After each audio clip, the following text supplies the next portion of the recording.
welcome to Planning Phase Syndicate. Thank you all so much for joining us for episode 89. It's the weekend of tournament analysis because this is pod racing. Either which way, tonight we are going to be talking a little bit about Sith Taker Open, probably a lot about Sith Taker Open. We're going to talk about some Cherokee Open, and we're also going to be discussing the world's prizes that are coming up. Without any further ado, why don't I bring in my co-host for tonight, Mr. JJ. The Giants still suck, and I get to say this every time until the end of the beginning of the next football season. How are you tonight, sir? Hey, as long as we're not the Detroit Lions, we're okay, buddy. But we at least know where our stance is. We don't try to imitate some other team. Oh, man. So doing all right, man. Had a great weekend so far. I was going to participate in the Cherokee Open, but unfortunately work got in the way. I ended up having to come down to South Carolina for some work-related stuff, so which is where I'm at again. I swear I've done more traveling this week than any like the last decade with all the places I've been to. But I do want to give out a big shout out to Firefly Games over in Columbia, South Carolina. Thank you so much for your hospitality. I appreciate you guys, specifically for Zachary Huffines. I apologize if I butcher your last name, who was the tournament organizer for the 20 that they had on Saturday. I just happened to pop in, and they're great. They're very welcoming. We had a great 3-round tournament over there, and I just had a blast just meeting new players and seeing new faces and seeing some lists that I actually had not seen before. And but yeah, it was a lot of fun. Well, cool.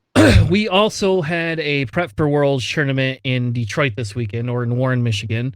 I did not do as good as I thought I would. I went 1 and 2. Ours was also only 3 rounds. We had 13 players, and then, of course, the guy that won it was the guy that got the first round bye. So he got the win, but he did have a harder strength of schedule after that. He did beat Ryan Staniszewski from GSP for the last win.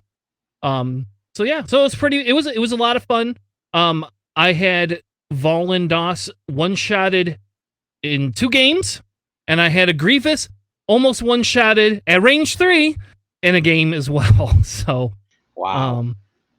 Yeah. So was that a good day for my green dice, I guess? Sucks, man.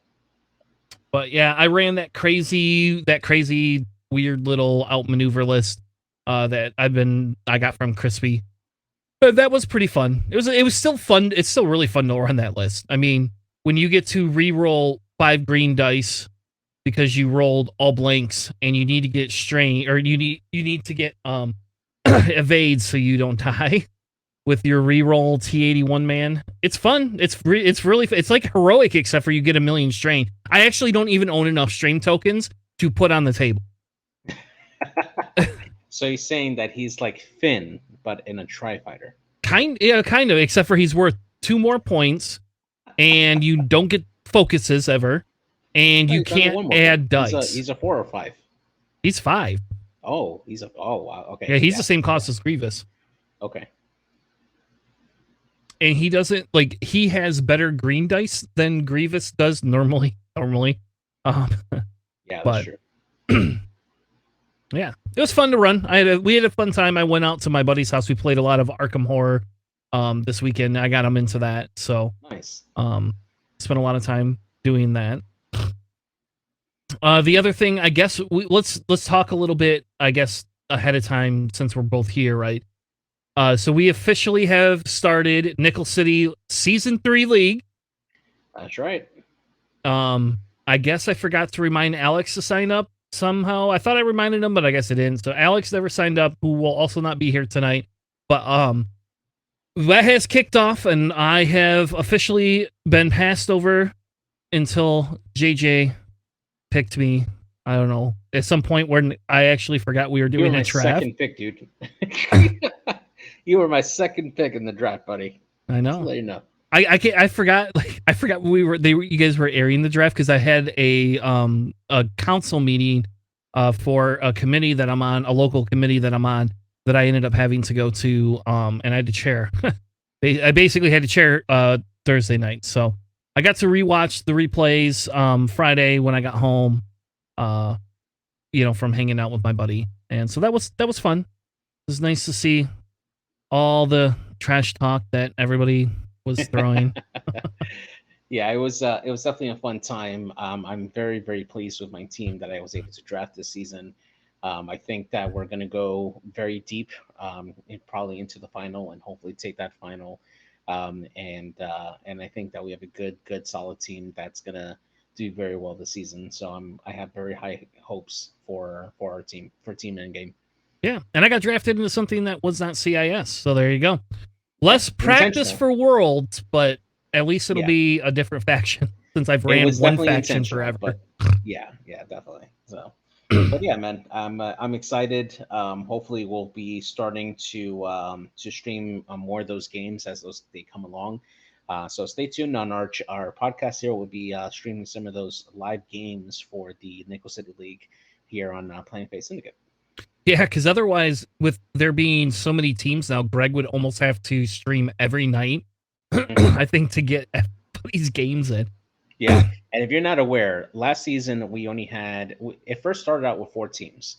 That was season one. Season two, we doubled that. We ended up having 8 teams, and now this season we're up to 12 teams, and each team has 6 players. 5 of them that play regularly. One of them gets a bye every so often, and that is a lot of X-wing. The format is a team format. Every person on the team is assigned a faction, and the captains set up pairings between the 2 teams, and they battle it off until one of the 2 teams gets the win. So it's very exciting X-wing. It's very much like XTC is, but we got players from all over, and it's a lot of fun. So yeah. So if you haven't, when season 4 comes out, sign up. It is a great league. It's a lot of fun. It's all for fun, and we enjoy playing each other. It's fun. Yeah. So how long is our season run for then? So we start this week, which is last week. Well, technically it's the first week of March. hmm So I believe it is 6 weeks, followed by 2 weeks of the playoffs, and we're gonna have a week off for the week of Worlds. So yeah, it's gonna be about a little over 2 months when you factor in the bye week. Yeah, Sandy's saying it's 10 weeks. Is it 10 weeks? Maybe I was wrong. I was just Oh, saying, you I know thought what? it was longer this You're right. time. I was thinking season 2. Yeah, you're right. It is 10 weeks. Yeah, because we play everybody in the league or in our division twice. So yeah, that makes sense. Okay. I was say I thought it was a little bit longer than it was last time for it. That's right. So hmm well, that'll be fun. I'm excited. It'll be something to keep getting games in, and I'm sure all of it will get there'll be a lot of shakeup once Worlds happens. So that will be super fun once that happens. I can't imagine AMG's not going to give us a shakeup. Yeah. Well, cool. So that's exciting. If like I said, if you don't know what it is, I think we've talked about Nickel City on here, like, I don't know, pretty much since day one. So if you don't know what it is, we have the links in our on our site, and you can go ahead and find their Discord, and you can watch Greg streams at least every Tuesday and Thursday right now, hmm and then he picks games up here and there. So I heard Greg Yeah. wanted to stream every Friday night and Saturday night, so I don't know what I'm saying. Yeah, and also Dick Sperry from 312 will also be taking same games Yep. as well. I think Wednesdays or Sundays. I'm not sure, but he'll be doing some of those games as well. So plenty of coverage for the league. Yes. And we'll probably do a recap every week. I think we'll be able to do. We'll probably be a little behind because the league doesn't end until Sunday night, so technically you have till Sunday night to play. We'll probably do some. We'll figure out some sort of recap, that we can do every week. So put 312 on a business. I don't know about that, but I mean, now with all the baseball he's streaming, it's on you. either which way, the fun part about this is you'll get to see JJ and I on the same team endgame again. Maybe we'll redo the logo halfway through the season just to drive Greg nuts. Yeah, I don't think Greg wants to redo the entire intro for the new logo for that, but he'll probably kill me. But yeah, All right. nice. Well, let's talk a little bit about Worlds, because really tonight our big focus is actually Worlds, if I'm going to be honest. And I'm saying that because we're going to cover all these tournaments and we're going to get to see some of what the meta is. And one of the tournaments that we're going to cover is people from Europe. So they traditionally they have had a different meta than we have, and we're going to see some cool stuff tonight that we haven't actually seen before. Gave me a little bit of hope for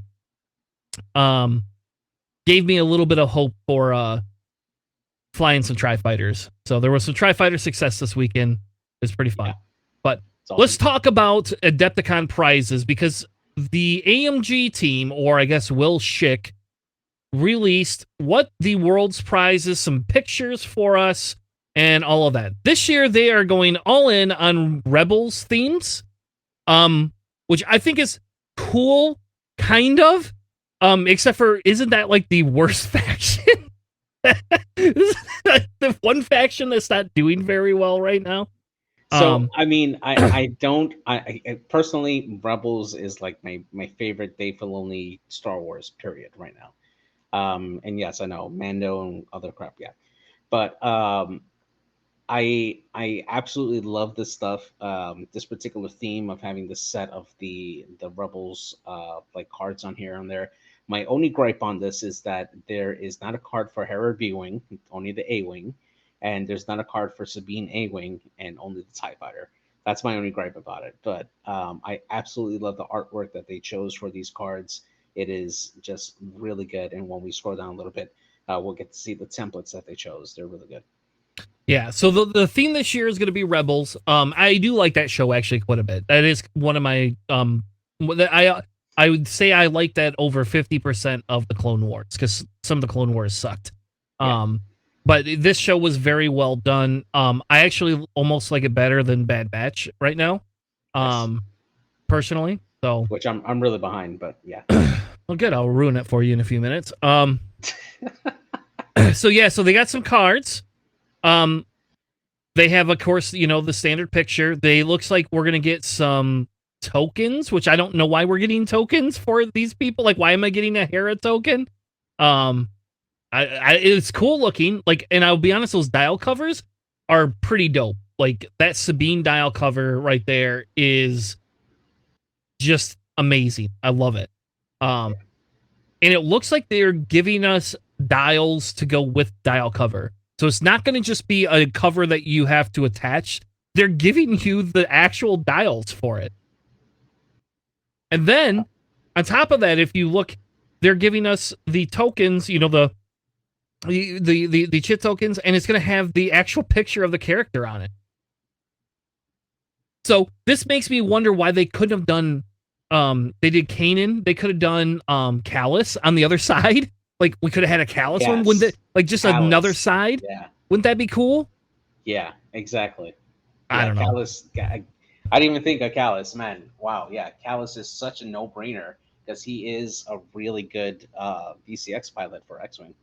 He is kind of a Spectre. He becomes part of their team.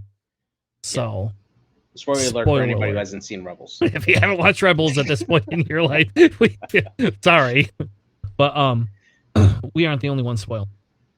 So, again, I like the theme of this, right? I do actually really like the theme of this, and I do like some of this artwork that's on there. So it looks like they're going to be giving away some cards. It'll be in the prize pool, and it says this year's prize pool, no matter the outcome, players who participate will have a chance to bring home some of these items. So it's kind of making me feel like they are going to give us that. They're going to give other people who don't make cut a chance to get some of this stuff. Yeah. Then beyond that, they have, and I personally do not like this style of their card. I just don't. But They are going to be giving out different tokens, which I really hope they're acrylic tokens and not cardboard.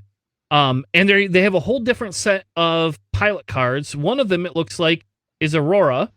Manaru, I can't tell who is in the Y-wing there.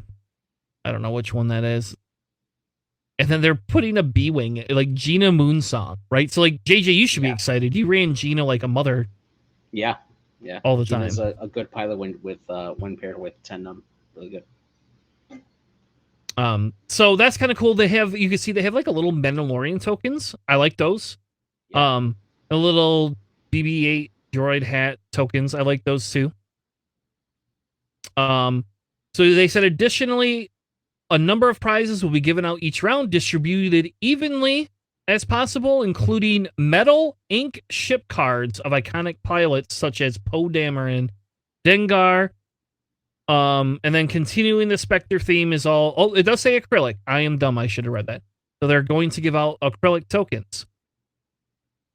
For top 8 here, they're going to give us the Phoenix Family maneuver templates. I really want those templates, man. Man, they look so good. I love that each one of them represents a different Rebels character. It looks so great. Yeah, and like I would this is kind of cool. So like if they're all getting a set of these templates, it feels like you need to come down to Worlds now and try to play. Right? Corey might have a ticket you can have. How about that? Ooh, okay. You should just say you're Corey Healed, and I guess I shouldn't say his last name. You just say you're Corey. Give him the money for it. If he doesn't go, there you go. That would be pretty awesome. On top of that, they're going to be giving away standard loadout cards with alt art on them, or what they think is alt art on them for all of their side events, which I don't know if the side events are filled up yet or not. All I know is the last chance qualifiers on the same damn day that they're doing the Battle of Yavin and all that stuff. So I won't even get to compete in those. But they have some really cool. That's a pretty cool Darth Vader alt art. I don't remember them using that one before. Yeah, no. Some of these cards actually look very different. So I'm actually interested to see what they're going to do in the future with some of these. From just a quick scan of these, it looks like all these are cards that have come out before. So I don't think we're seeing anything new in terms of like standard cards that have been released. Yeah, so that's kind of cool. That's kind of what they told us is going to be there. Also, you get to compete, with a bunch of other people. So I don't know. It looks. I don't know. At least they're giving us a reveal of prizes before March, so you still have time if you don't like the prizes to cancel the tickets if you don't want them. So, at least they gave us that look. It looks like this is definitely better than anything they had at Gen Con. So hopefully they continue this thing. I will say I don't need more templates, but they are pretty totes. It would be really hard to replace my Thrawn templates with these, personally. But they do look really cool, especially for people getting into the game. Though, the one thing I don't see on here is a center line. How are these even going to be legal templates? I have to like really zoom in, because normally what they'll do is that they'll put the center line in like the edges, and that's usually okay. Okay. But I have to like really zoom in. I can't really see from like the photo. Desi said they're on the other side. So if they're on the other side, great. Then it's inconsequential. That's the first thing I noticed when I looked at those, especially after last week when we went through all that, and everybody's like, "No, you got to have the things," and yeah, all the official all the official AMG FFG tokens and stuff. Yeah. Oh, and that will be probably what happens, right? Like, so I wonder if they're going to give top 8 out once the day's done on Saturday, so that they can be used on stream. Yeah. So that's actually exactly what I thought they'll do. Like, I obviously GSP hasn't said anything for it, but it'll be cool that if they use these on stream, So that way, they can kind of like show them off on it on the stream for Worlds. That would be pretty cool if they did that. Yeah. So that's exciting. It's an exciting time in the world right now with Worlds stuff. Yeah, Worlds right around the corner, and we're going to take a look at some of these tournament results and take a look at what's hitting right now. What do you want to start with first? I think we're going to start with the Cherokee Open first. That'll probably be the easiest one to start with because it was a little bit smaller of a turnout this year comparatively. So I think it'll be easier to kind of go through their tops before we get into the Sith Taker Open. Okay. So Cherokee top 4. We decided to cover the top 4 tonight for them. JJ, who was the winner, and what is the story behind this crazy last minute win? So the final here was between Connor Prince and Tom Anonymous, at least per Longshanks on there. Now I was actually looking at the stream for Cherokee Open, and they were playing Salvage Mission for the final match there. They went all the way to tying. It was 11-11 for both sides, and they went for the road roll to break the tiebreaker, and Connor won. He got the win off of that. It was a hell of an interesting final there between the two lists over there. But congrats to Connor. He's a local for me here, and he is a great player. Congrats for the win, man. And what was his list? So he was running a first order list. So we have Commander Malaris here in the TIE FO fighter with cluster missiles, Lieutenant Gaelic with crackshot and tractor beam, DT-798 with crackshot and advanced optics, definitely a much more aggressive version of DT, followed by Scorch with fanatical predator and optics, Nightfall and the TIE Whisper with fanatical prockets, sensor scramblers, and then Gideon Hask in the C-Class shuttle with elusive, biohex, proud tradition, Terex, and tactical officer surround it. The first question I have, and because he submitted his list through List Fortress or what the name is, not List Fortress, Launch Bay. Yeah. Does Gallic really have 2 talents? Because they do not have 2 talents in Yasby, and he had fanatical on his ship too. I mean, sometimes the squad builders are not updated, and that's a glitch. But I mean, honestly, it's up to the tournament organizer to just ensure that's done. But yeah, it is. I'm sure it wasn't super impactful, if we're being honest. Yeah, no, probably not. But yeah, I mean, this is a 6-ship list here with a support ship in the Z-Class shuttle. I mean, this thing can cover a lot of objectives. You have very good hard hitters between Malaris, Scorch, and DT, and then Nightfall has that potential for that big punch with the Prockets, especially being coordinated with Gideon Hask. I mean, this thing can cover a lot of ground and hit you from a lot of different angles. Would you put this as a mini swarm list, or would you put this as a salad list, as an archetype? This is a mini swarm list. Yeah, I would agree. Yeah, because Nightfall is meant to go along with the rest of that group to some extent. Okay. All right. So our runner-up was Tom Anonymous. He was running a Rebel list. So there we go. We do have some Rebels in Top Cut here. Yeah, I was gonna say, wasn't Rebels doing bad? Didn't you just say that a minute ago? I did, yeah. This one's a little bit different. This is a Dutch Vander list with ion torpedoes, a dorsal turret, R3 astromech, and bomblet generator. So that's definitely a different Dutch loadout that I have not seen. Typically, you see the ion cannon on Dutch, or like a heavier torpedo piece. I really honestly kind of think Dutch needs a few more loadout points, but I don't know. Yeah, he suffers without that, definitely. It would be, in my opinion, I think Dutch could have some more loadout. Then we have Kraken with the usual elusive plasmas. Hera in the A-Wing with elusive swarm tactics, mag pulse warheads, munitions failsafe. Vector cannons here, and fire control system. So used every slot. Then we have Boy Garvin And then Pops Corral with Teflon Belly Rub, Ion Cannon Turret, Chopper, Thermals, and Cluster Missiles. Yeah, definitely really interesting list here. I definitely like the addition of Chopper for this list because you can spend those cluster missile charges to regenerate a shields as an action.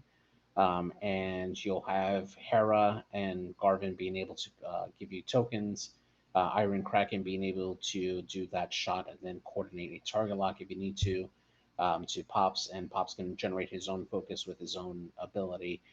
So you definitely have a lot of utility here, and that Y wing can definitely stay on the board pretty long. And if you can use Hera's form tactics to engage at I6, you get that shot off early, so it's good. Yeah, and it's weird to not see a a Luke or a Wedge of any sort in this list. So props. I will definitely say this is probably not the most unique, but this is still pretty unique. We don't see this flying around too much right now, and I will say definitely with Pops is a you don't see Pops almost ever on the table. Yeah, and I mean, I would qualify this as a salad list, I guess, right? Yeah, I probably would. Yeah. Yeah, definitely. All right, and then over on top four, we got Ernie, Mister Warbot Zero, who came in on the top four here. He's running the Scum faction here. Or, I'm sorry, the Separatist faction. He It's has not Django Scum. Fett. Stop it. I read Fett, okay? I read Fett and I thought Scum, all right? So he's running Django Fett with Notorious, Thermal Detonator, Savage Press, False Transponder, Delay Fuses, Veteran Turn Gunner, and the Slave one title. General Grievous, Standard Loadout, Obmanova, Impervium. Dirge with HLC Ion Cannon, the double cannon loadout. I actually like this loadout a lot, and the Xanadu Blood title, and then the DBS 404 Siege of Coruscant version with APTs, Contingency Protocol, and Strut Lock Override. I'm a big fan of that Dirge loadout of the heavy laser cannon, ion cannon, just because it gives Dirge a lot more flexibility for offense. If you're able to line up that bullseye, which you have a pretty good chance of doing at I5 with a repositioned focus, you can get that big shot off regularly. Or if you need to switch more into a control role, having that ion cannon to hit a target and possibly break locks is definitely very useful. And of course, if you decide to go after Django, he's got the Notorious, he's got Savage Press, he's got False Transponder. He is a pain to take down, and the rest of the list can come in and help out with this list. So, really good showing. And our last top four is Chad Prince running a resistance list with your favorite Finn. I love Finn. With the standard loadout Finn, Perceptive, Co-Pilot, Elusive, and Heroic. Then we have BB-8 with, and this I thought was interesting, Larma Darcy, yeah. Right? And what does Larma do, JJ? So while you have two or fewer stress tokens, you can perform reinforce, coordinate, or jam actions while stressed. So the only thing that really matters on here is the jam for BB-8. So essentially, if BB-8 is not stressed, he can do a booster barrel to start, then do a white maneuver if he needs to, or blue maneuver, just depending on where he wants to go. When he gets into range, he can use Larma Darcy to do the jam action and not have to worry about anything else. So he can BB can definitely go in, disrupt your enemy, prevent those tokens for the rest of your list to come in and jump in on that particular target. And then we have Lulu with Shield Upgrade, Predator, and Heroic. Kaz in the Fireball with R6D8 Heroic. Coaxium Hyperfuel, Advanced Slam, and Targeting Computer, and the Fireball title. And then we have Poe with Trick Shot, Heroic, C3PO, Rey, and Rey's Millennial Falcon. And I don't think we've seen the C3PO on Poe before. Is that just for like a dual calculate? Is that why they're doing it? Or are they actually using it to coordinate?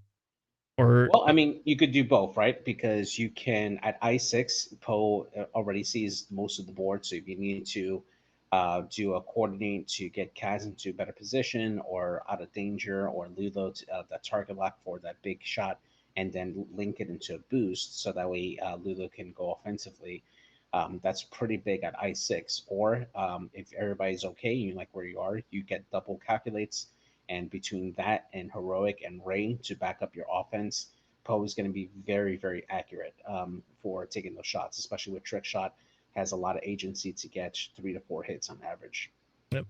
And what does coaxium hyperfuel do? So this one is something actually we don't see very much, but it's basically a get out of jail free card for ships that can slam. So after you can perform the slam action even while you're stressed, and if you do, you suffer 1 crit damage unless you expose one of your damage cards. After you partially execute a maneuver, you can expose one of your damage cards or suffer a crit to perform the slam action. So if you end up in a spot that Kaz doesn't want to be in, you can use coaxium hyperfuel to slam out of there and expose one of your cards, and you're a-okay. And if you pair this with like event slam and set up a disable power regulator, you can slam out of danger, take a flip open the disable power regulator, still take a focus with event slam, and Gas is out of danger. And the beauty part of it is that if you did a red maneuver, you can still slam out of there. And if your slam maneuver is blue, you can clear your stress and then take the event slam focus if you need to with that combo. It is very, very sneaky, and it, I think, actually opens up Kaz's dial really well. I like it. It's definitely Yeah. different and Yeah. something we don't see on the table very often. And what, another salad list you would say for both Ernie and Chad?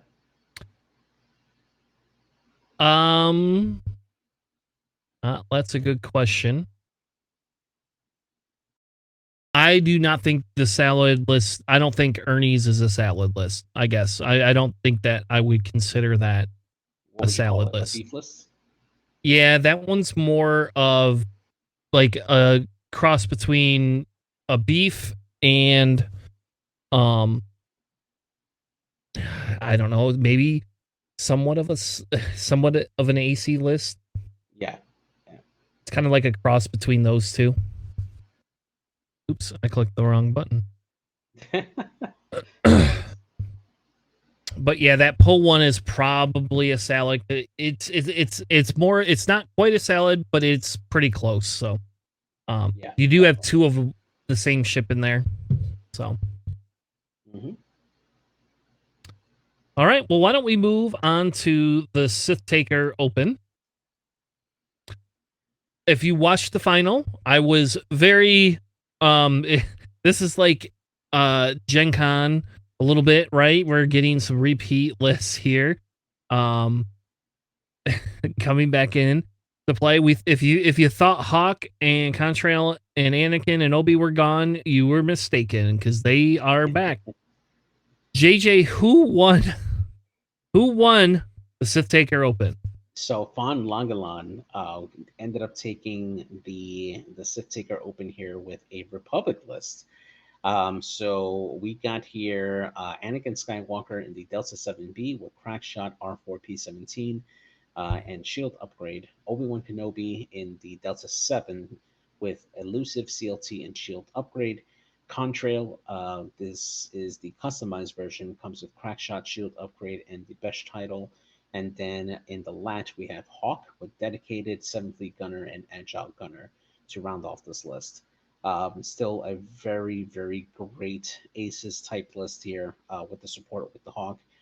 Being able to bump up either Obi-Wan's, most likely Obi-Wan's dice or Anakin's to 4 dice and have those rerolls is super, super good, especially at Initiative 6.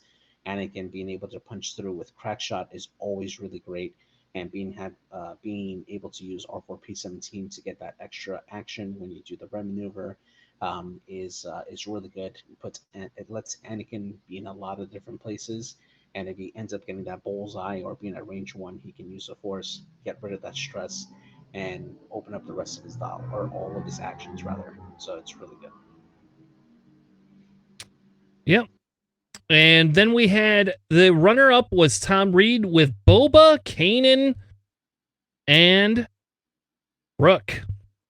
So we have Yeah. the Child, Mandalorian, and Contraband, and Swivel Wing, obviously, Drop Seat Bay, and Notorious.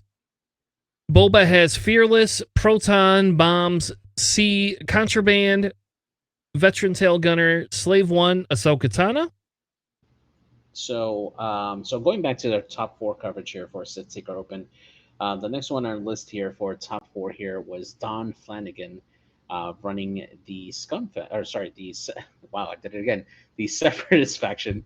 We got Django Fett here with Elusive, Jamming Beam, Savage Press, Proton Bombs, Pulse Transponder Codes, Contraband Cybernetics, Delayed Fuses, Slave One, and Veteran Tail Gunner.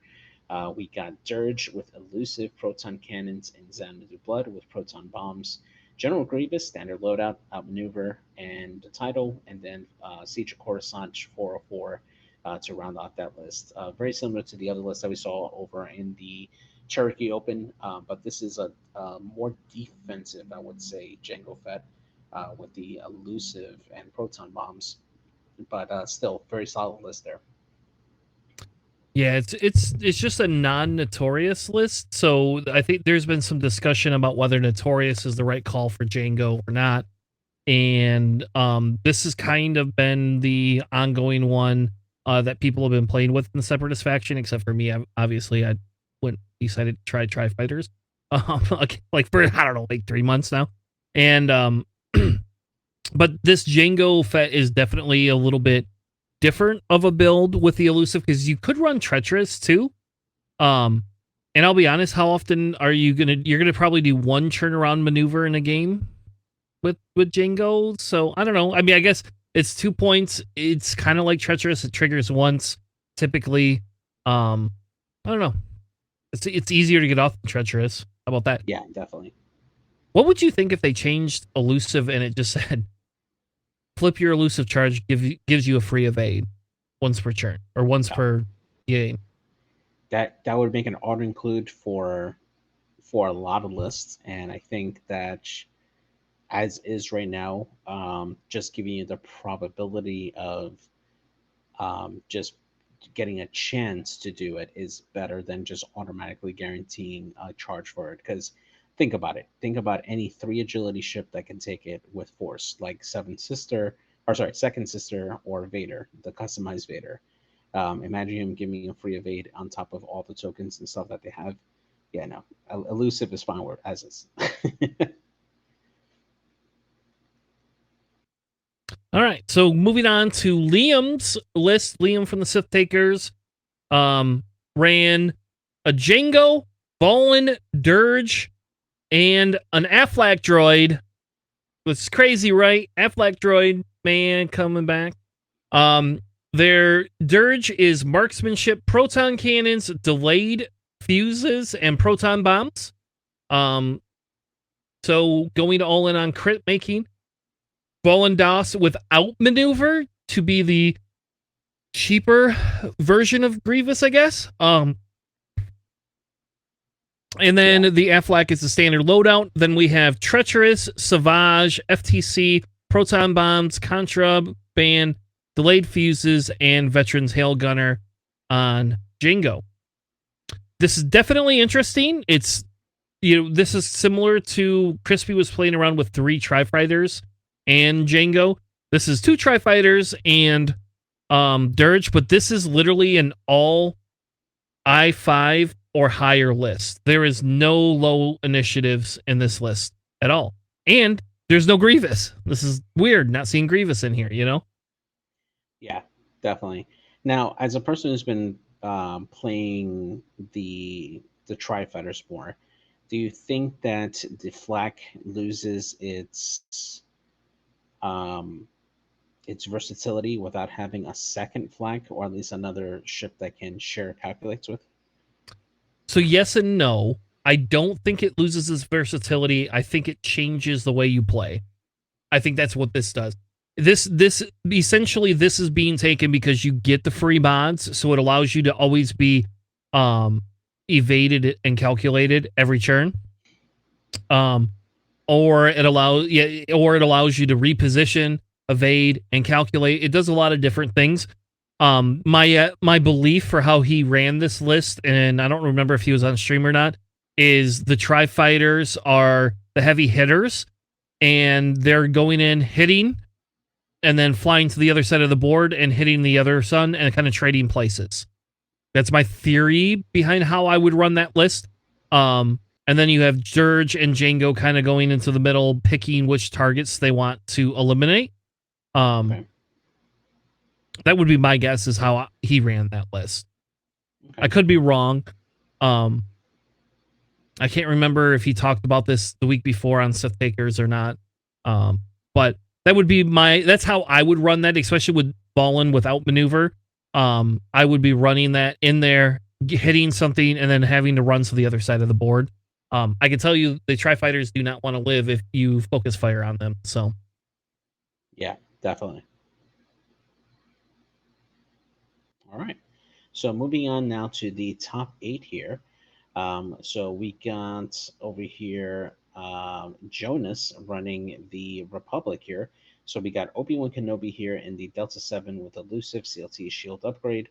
Anakin in the 7B, and Contrail with crack shots, R7A7, Besh, and proton bombs, and then another 7th Fleet gunner, Lat.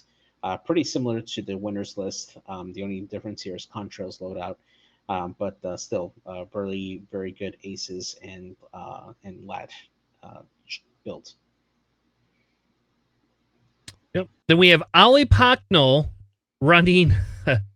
I'm gonna call this an Aces wannabe list because like he's running Boy Vader, Soon Tyrfel with shield upgrade, crack shot, and then Predator. Then Vermeil with Harkin, Seven Sister, Ion Limiter Override, targeting computer, and Moth Gideon with cloaking device and overtune modulators. So this your Moth Gideon is not hitting very hard, other than it's just reducing agility for somebody else. So there has to be a lot of work that Soon Tyrfel and Vader are picking up here. Yeah, actually. I mean, you can also use it defensively, right? Because Moff Gideon could give a deplete or a strain, or is it just a strain? You gotta take a look. I don't know. Now you mention that, I think it's both. Would you like me to look it up? I'm looking it up now. Moff Gideon.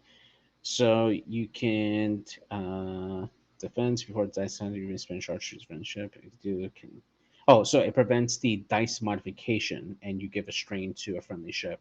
So you can use that on the attacks that Vader and Suntir do against that particular ship.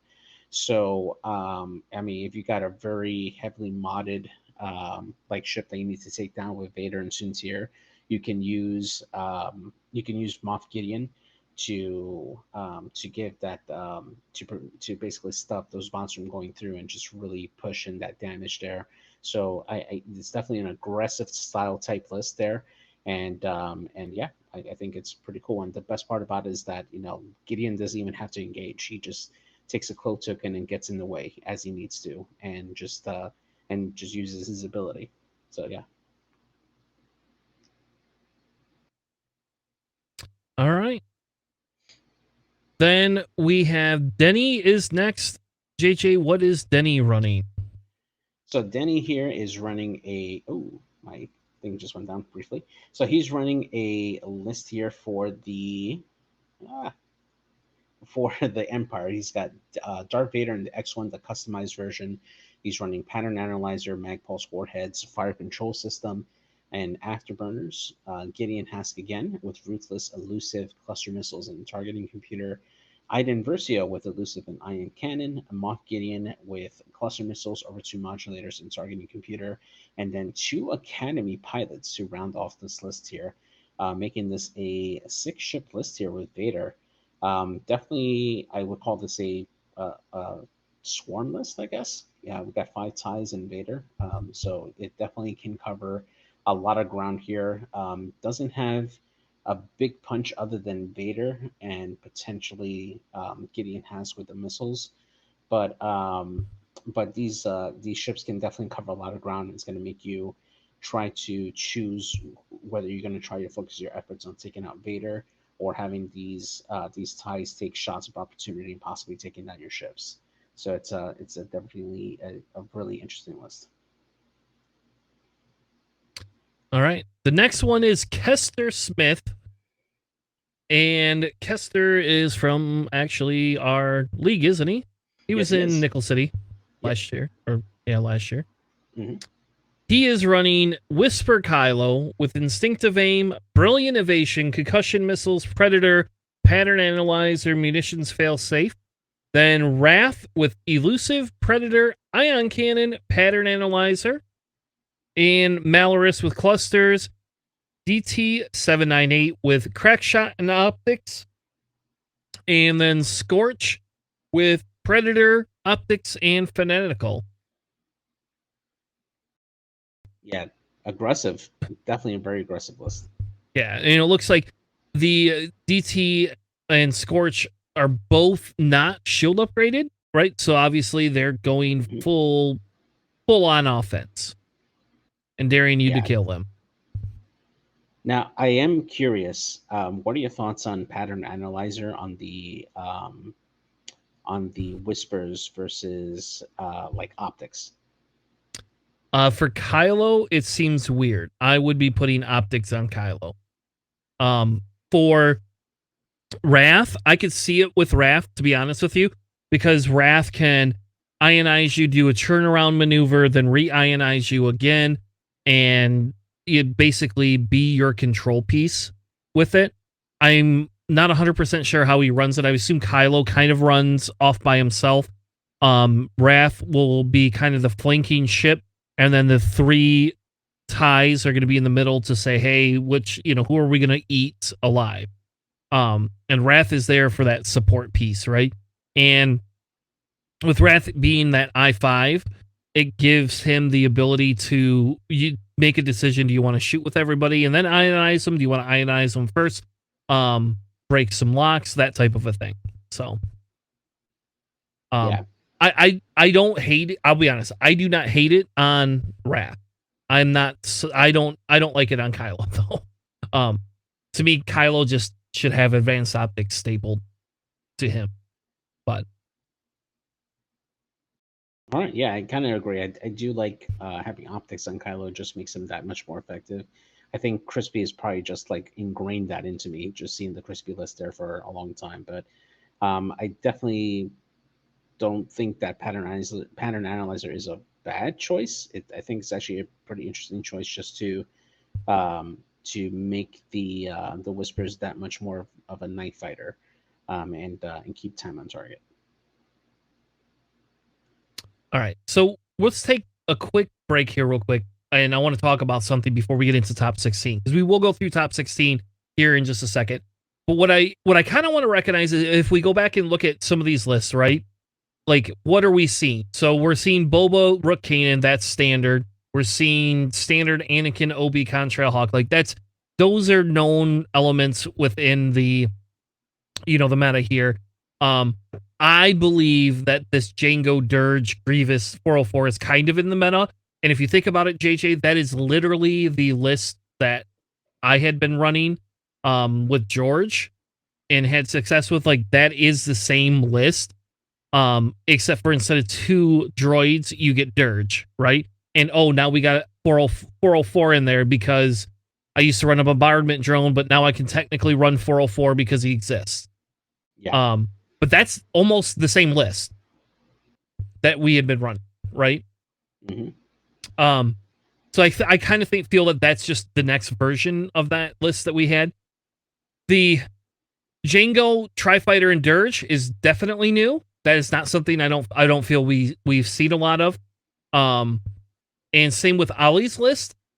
I guess I have seen Crispy run some weird lists like that that are semi-ace style. But that one right there is a pretty interesting, unique take. And then when we go down to Denny, I won't lie. I mean, he's running the upgraded Vader, which has Magpulse on them, right? And we don't see that. We don't see Vader with Magpulse very often, right? Mm-hmm. That's right. Uh, so I will say I think Denny's list here in terms of Empire is definitely not meta per se outside of Vader. Like Vader's the only thing. Otherwise, it's literally Vader and a bunch of ties. And then Kester's list is pretty much a known, like that's a known quantity we've seen for the most part outside of Wrath. Which I think we talked about a month ago that Wrath is probably one of the underrated Whisper ships. Um, at least in my opinion, it was. Yeah, I agree. Yeah. So over 50% of this top cut of these top 8 seems to be newer, maybe similar versions, but newer styles of lists that we have not seen before, which maybe it's the European meta, right? And I don't know, you've been around longer than I have. Do you feel this is just more of a European meta thing, or do you feel this is because we really still have not solved what the meta should be? I mean, I definitely think there's an argument to be had that this is something that could be unique to the European meta. I mean, as we get closer to Worlds, I think that people are starting to test more and more like different types of lists that might be an answer to some of the lists that we have been seeing pretty regularly on there, as a testing ground to see like what could work very well potentially for Worlds. So I think this is the time now where we're going to start seeing more and more of those irregular lists that we haven't really seen before, or at least some of the same older archetypes that we haven't seen in a while, and being flown by players that are very well known and very good X-wing players that can really take advantage of the archetypes capability. So I think that I think that's what we're seeing here. All right. Well, let's move on to top 16 then. Daniel F.A. JJ, take it away. What is he running tonight? Yeah, and so Dan Anthony also in the Nickel City League, he's running a CIS list. We have a customized Count Dooku with Hate, Jamming Beam, Deathwatch Commandos, Proton Torpedoes, and Munitions Failsafe, as well as the title. Standard General Grievous. We got Dirge with Marksmanship, Proton Cannons, and DRK Probe Droids to go along with it. That's a build I have not seen yet. Um, we got DFS 081 in the customized Vulture with energy shell charges, and then Iron Assembler with energy shell charges and munitions failsafe. Really interesting, actually. I do like the idea of having the DRK probe droids to help set up those target locks for Dooku and company to take advantage of those. So that way, Dooku can set off those proton torpedoes.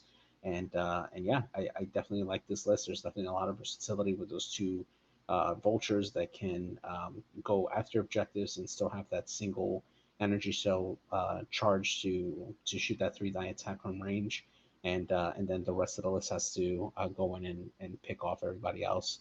Definitely a lot of versatility. I like this a lot. All right. The next list is David, and I'm not going to try to say his last name. It has the standard Malaris that we usually see, Gaelic with Proud Tradition and Ion Cannons, Scorch with the shield upgrade, DT with the shield upgrade, Ember, which is my favorite ship, with Pattern Analyzer and Elusive.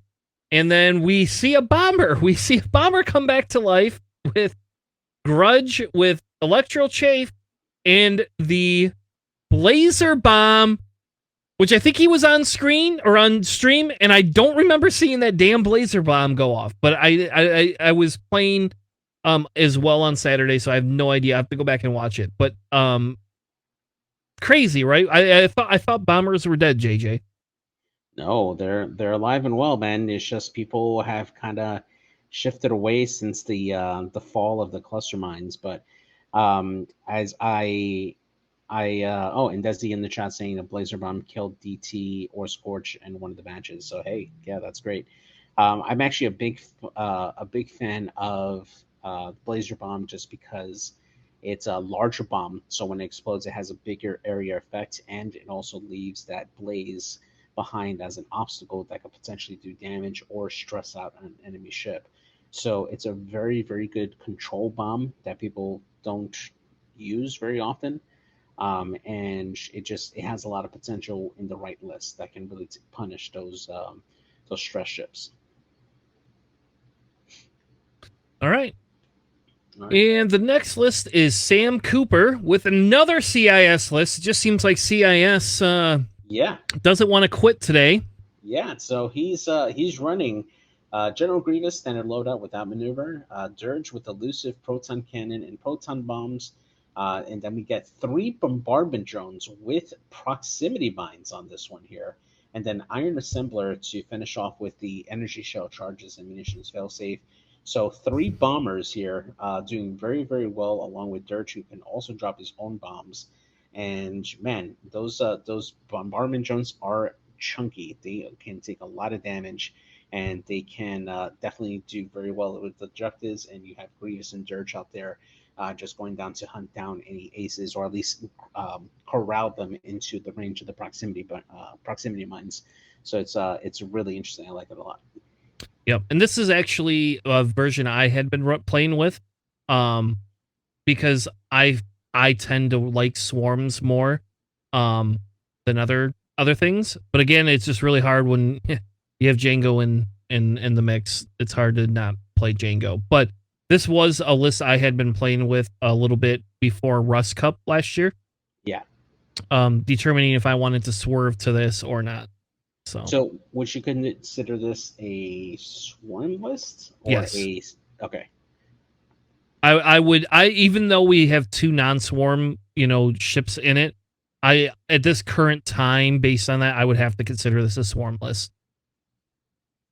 Okay. Yeah, I think I agree, because to me it doesn't quite fit as a salad. But yeah, definitely a swarm. Yeah. All right. Ricky Bobby, or Chris Bobby, is running a Rebels list with a gauntlet in it, baby. We got Ezra Gauntlet with Chopper, BTG, Hopeful, Compassion, Maul, frickin' Maul in there, and the Night Brother title. Then we have Arvel in the A-Wing with Predator, Crackshot, and Magma Yarrow with Leia, the Child, and Pivot Wing. And then last but not least, because they're really going all full Rebels nonstop here, we have Saw with Kanan, Jyn Erso, Pivot Wing, and Hopeful. So I had not seen this type of a list before. This feels like a beef list from hell, though, right? Yeah, definitely. Yeah. And if they go to Worlds, yes, Desi, you're right. They will love this. They will easily love this this list here. And I don't know. I kind of actually like this list. Outside of Arvel, I'm not sold on the. Like, I get why you put Arvel, but you can also put what's his face in there, Keo. Yeah. Like I think I would be running Keo, but that's just so. Yeah. It's definitely a really good list. Definitely, Ezra is a very, very underrated gauntlet pilot for the Rebels, and man, his ability when you load him out right can just be really good. I like it. All right. Next one. Moving on here, we got Kiko. I believe he's in the Nickel City League as well, if I'm not mistaken. I think he's on Sandy's team. So he's running a CIS list here, something we've seen already. Jango Fett, Notorious build, Dirge with elusive proton cannon, Grievous with the standard loadout, and then a bombardment drone instead of 404 with a proximity mine to run off this list. Definitely a more popular archetype that we're seeing right now for CIS being flown in these tournaments. And the next one is Matt Fair with the Fireball with Kaz. It's basically the Notorious Advanced Slam Kaz with Contraband. And then he has Tally with Starbird Slash, Predator, Heroic, and Advanced Optics.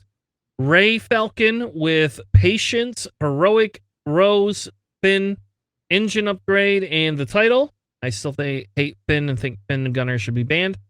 And T70 Zay with Heroic, M9 G8, and S foils.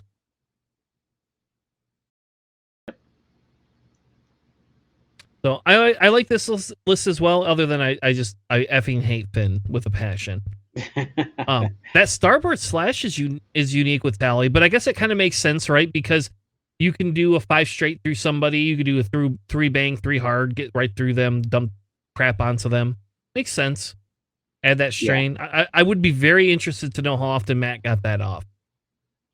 Yeah, and on top of that, Tally, with her ability, if you're looking to use her ability frequently, getting that bullseye trained on target is very crucial because it helps you to get get one of your friendlies that extra defensive die that they need in order to survive. So it's definitely really good to try to get that Tally into the mix there, especially with this particular loadout. You're not really looking for like missile shots or anything like that with proton torpedoes. This is more of a defensive build, I want to say. Makes sense. Yep. All right, and then moving on to Ben Saunders here. We got a little bit of a clone list here.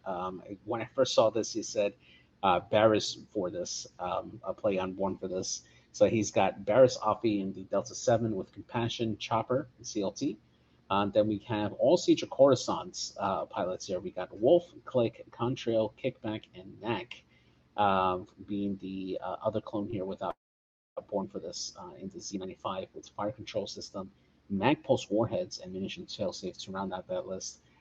Really good, actually. I like this a lot. You have a lot of good ships there that can help claim objectives and generate tokens to pass off to other ships to keep them alive. The Born for This ability does help other ships that don't have Born for This, so you can pass off like an evade token over to Barris to help her survive in case of a bad roll or extra focus token, and then that ship just takes a strain. So it's definitely a lot of utility for the Republic, and it can cover a lot of ground. It's good. And the last list that we have is Fun Walk with Poe and Trick Shot Composure, which again, I'm very confused why anybody's running Composure on Poe. Sometimes you mess up, man, and Composure. I guess. Novice Tech, False Transponder Codes, Ray Millennial Falcon, Ray and Engine Upgrade, BB-8 with Automatic Targeting Priority and Han Solo, Finn with the standard loadout, Lulu with her standard loadout, and then Kaz with the Torius R1J5, targeting computer, and overtune modulators, and the Fireball. So it's funny to see Funwalk run this list because Funwalk's been running Separatists, I believe, in Kyber. So seeing him run this is cool. It's different. This is gonna be, I think this list here, this Poe list with crap with it is gonna be, you will see this at Worlds. I'm pretty sure you're gonna see some version of this at Worlds. Yeah, definitely. I think so too. Yeah. All right. So so that's the end of our coverage here for the Sith Takers Open final there. Now, just to kind of tie this into what we've been doing so far with the archetype analysis, right? Like identifying archetypes and looking at how ranking, like what kind of scenarios that they do well with and stuff. When we're looking at the top cuts, right, and taking a look at what styles of or archetypes are making the top cut between these events that we looked at. What stands out to you? Do you think that there's a certain type of archetype that's doing better than everything else so far? Well, I think the salads seem to be the archetype of choice right now, right? It feels like that is kind of where we're headed. And I guess I wouldn't say I'm super surprised by that, right? Because if you think about it, right, we have all of those archetypes, set up specifically And the big thing with the salad is it's versatile, right? It's a versatile type list. And I'm trying to remember, did we rank the salad one No, we last didn't. We time? haven't gotten to it. Yeah. No, but I don't know. I'm actually a little surprised, right? Because when you take a look at the winner um, of the Sith Taker Open, right, this isn't clearly an aces list, right? Because you got the aces in Contrail, Obi Wan, and Anakin. You know, they're high initiative, they can reposition, and they're supported by a latch, right, that can increase their offense and give them rerolls, making them effective on offense. And then the runner-up being a beef list with Boba, Rook, and Kanan. And then you look at the other tournament, the Cherokee Open, and we got ourselves a mini swarm list versus a saddle list on that one there, right? So we got a little bit of everything just on the top tables making it there. Obviously, as you look down the ladder, you know, we'll see appearances of other styles of list on there, but it's to me, it looks like it's kind of even between the different archetypes that we're looking here. Now, granted, we're looking at a more smaller sample size here, but I mean, it it just surprises me that we're not seeing a repeat of the same list for both of these top events. Yeah, and I think that's where the question of right comes in, because if you think about it, it could be just because it's a different meta overseas, but at the same token, maybe that's really not the answer. Maybe it's the answer is other people are playing different things. That separatist CIS list is something we ran. Like that was something Georgia and I ran, Yeah, except for it had two droids instead of Dirge, right? That's the only right. difference. Oh, and I guess I didn't have a fancy 404. If I had 404 back then, I would have ran that probably over a bombardment drone.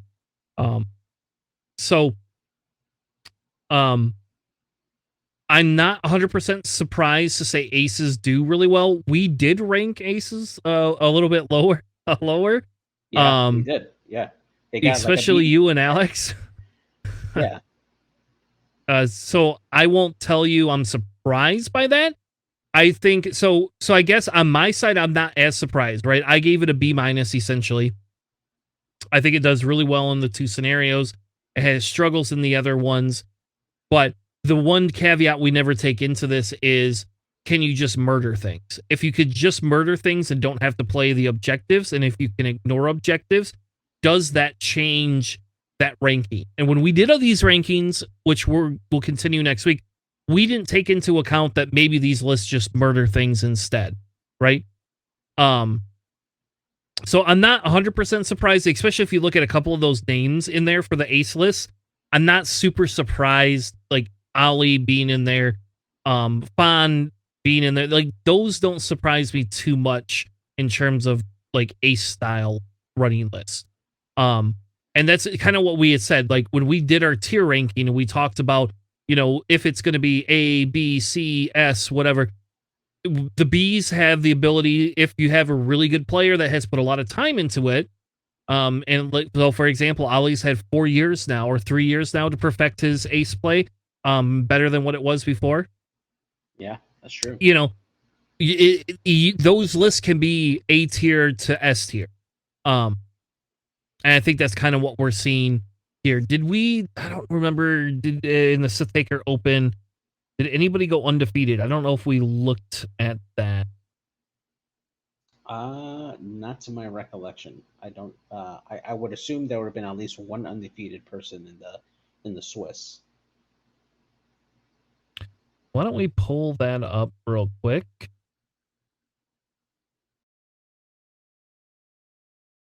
And of course, I didn't save the bloody. Yeah, me too. That was super smart, Chris. Hey, let's do something fun that I don't have the link for.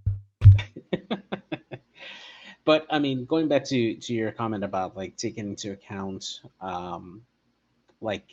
the ability to take out other ships, right? I think at least for me, right, when I'm thinking about how a particular ship can go in or a particular archetype can go into a game, and how they do well, I think I personally take into account the the capability of ignoring the objective and going in for kills, right? Because um, at least for the time that when I was running Scum, when I was running the Double Fire Sprays list with Kanan, that was my goal, right? If I wasn't playing Scramble or Chance or Assault, I was more focused on eliminating the ships, right? Because I had those two beefy ships that was being supported by Kanan, and they had the ability to consistently put out damage to the point that I can win the game um, by gaining points by defeating my opponent's ships and making up the loss of objectives for that, right? And especially when it came to salvage, where that particular list really does poorly on objectives, it makes up for it by making sure that it can go in and get the kills for those ships. So I do tend to factor those in for that. Aces lists are a little bit different than the beef list because they're not as tanky. They rely a lot on outmaneuvering opponents. But when you have, especially in the Republic list, where you have a 7 fleet gunner carrier that can boost that offensive potential of those AC ships, I think that's what really helps get that punch that they need to take out enemy ships. But ultimately, they are still aces. They need to double reposition to arc dodge as much as possible, so that way they don't take the return fire shots. So in the Sith Taker Open, we had 2 5-0s, and then we had 2 players that were 4 and 1 tie. So they technically didn't have any losses. So 4 players came in without losses. It was Dom Flanagan with his separatist list. He was top Nice. 4. David, I'm not going to say the guy's last name, from the Sith Takers, he was also undefeated. Then Danny the Sicilian was pretty much technically undefeated because he tied, and Ollie. Nice. So there was some in there. So Ollie's list, right, undefeated, and then you have Danny's list undefeated to some extent, right? And neither one of them went past top 8. They both lost in the top 8. And then Dan did lose in the top 16, but Dom went all the way up to top 4. So Nice. it actually would be interesting to see who Dom lost to in top 5. I wonder if they show those things. Yeah, actually, if you click on the player's name, I think it should give them a history of the opponents that they faced. Yeah, it just doesn't give a top cut history. Okay. That's the only thing. So I don't know how to tell Yeah, but at least which it's one he listed. lost to, but Yeah, but still, great showing for all those players. Really good stuff. Just a quick recap. I know that we kind of trailed off on the recap for Bad Batch, but with Mando coming out on Wednesday, super excited. We should be switching over to Mando for our after hours talk, and yeah. Yep. And so next week we'll be back on Sunday, and we will be talking about we're going to finish up the ranking for the archetypes, list archetypes next week, and maybe covering a little bit more lists. If not, we will be covering worlds. Prep is what we'll be doing, is discussions about worlds prep and the ship rankings.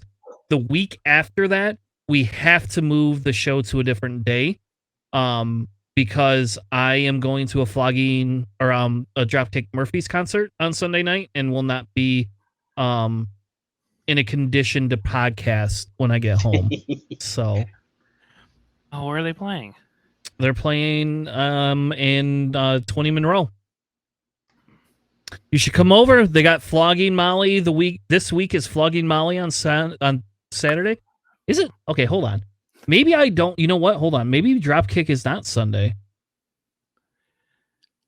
I do. Flogging Molly is Saturday, and the 12th. Yep, the 12th is Dropkick. So I love both bands so much. Well, come out and hang out. It'll be fun. Okay, so it'll be 2 weeks. It will be the 12th, so the week before Worlds. So the 12th. So we'll have 2 weeks where we'll be on schedule, right? Nope. No, it is. I am right. In 2 weeks, we will not. We'll have to move that show. Anyway, we'll talk about that later. Next week, what day we're going to move it to. But we will probably move that show on the 12th to either that Saturday or Friday, or maybe next week, Monday or Tuesday or something. So yeah, absolutely. Because I will not miss me some drop kick. No offense. It's better than the Super Bowl. Anyway, thank you all for joining us with our list recap review. We will be back, like I said, next week talking about more X-Wing. Have a good night, everyone. See ya.